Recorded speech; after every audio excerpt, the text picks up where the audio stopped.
Hello, this is Pauline with part 2 of workplace stress management. So today we're going to look at the difference between work-related stress and burnout, what they are, what's the difference between them and the consequences. We'll take a look at both of them so we gain some understanding of what we're dealing with. So first of all, stress. A person is said to be stressed when they're under too much pressure, either physically or psychologically. In a business context, this may be caused by constantly working to tight deadlines or difficult targets, in difficult or dangerous circumstances, or even with an unreasonable manager. Stress is the body's physical response to pressure, whether it is mental or emotional. Many factors can add to our stress levels, and common stressors are work, relationships, family life, and money. Stress is a fairly common experience, and as we've already discussed, some stress is good for us and is not harmful. It keeps us at the top of our game, helps us achieve goals, and makes us feel exhilarated.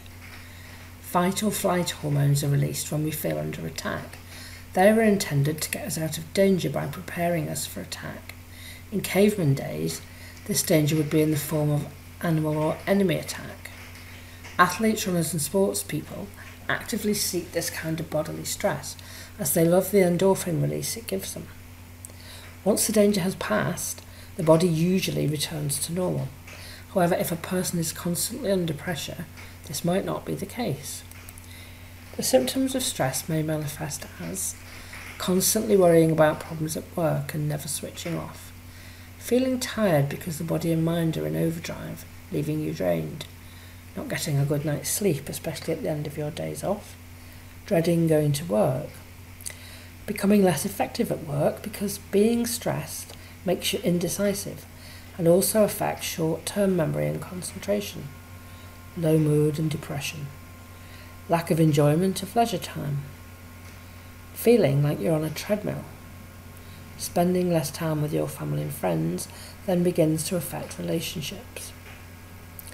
So what about burnout?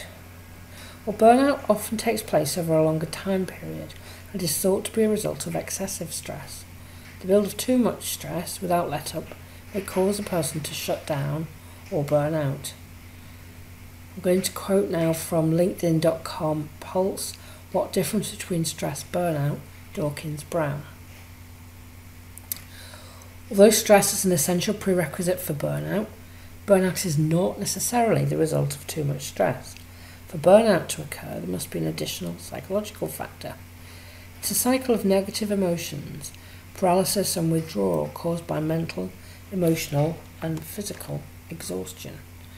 And physical symptoms can include low energy, headaches, muscle tension, digestive disorders, frequent colds and changes in sleep patterns. Its mental symptoms include feeling sad, inadequate, frustrated, unappreciated, and irritable.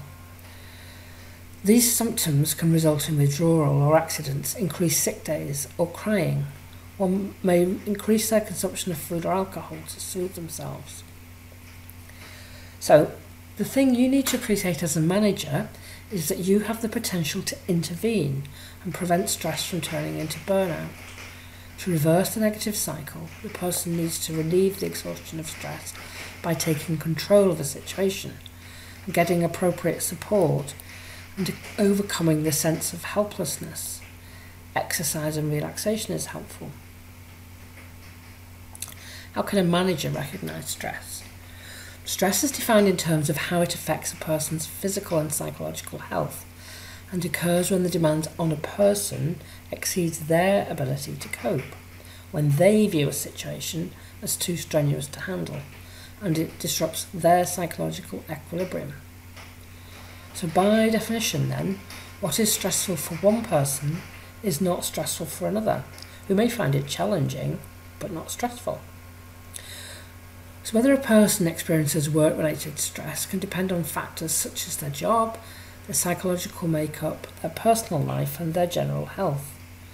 This presents a problem for management, as it makes it difficult to judge what is likely to cause stress at work for an individual. So the manager's role must be to be aware of what is happening with their staff, Watch out for stressful situations developing. Try to diffuse them and be open to people looking for support. Then offer support to reverse the situation and reduce the stress by reallocating work or otherwise removing or reducing the cause of the stress. That's it for now. See you again soon.